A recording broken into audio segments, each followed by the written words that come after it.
അപ്പോൾ ഗൈസ് നമ്മളൊരു പടക്കുതിര ഗൈസ് ഏത് ചളി കൂടിയും ഏത് സാധനം വേണമെങ്കിൽ വെക്കാം ഗൈസ്.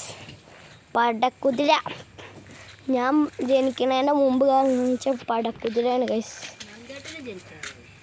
എൻ്റെ ഏട്ടൻ നന്ദേട്ടൻ നടുവത്തെ ഏട്ടൻ ജനിക്കുന്നതിൻ്റെ മുമ്പ് വാങ്ങിച്ച വണ്ടിയാണ് ഗൈസ്. ഇതിൽ വിറക് എല്ലാതും ഞങ്ങൾ കൊണ്ടുപോകലുണ്ട് ഗൈസ്. വീട്ടിലേക്കുള്ള ആവശ്യത്തിന് എല്ലാതും ഞങ്ങൾ കൊണ്ടുപോകലുണ്ട്.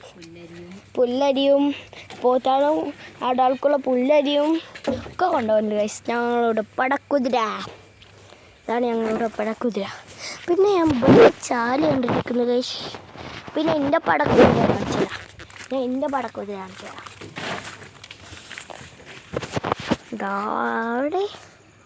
അവിടെ കിടക്കണുണ്ടോ? സ്റ്റാൻഡില്ലാത്തതുകൊണ്ട് ചാരി വെച്ചതാ ഗൈസ്.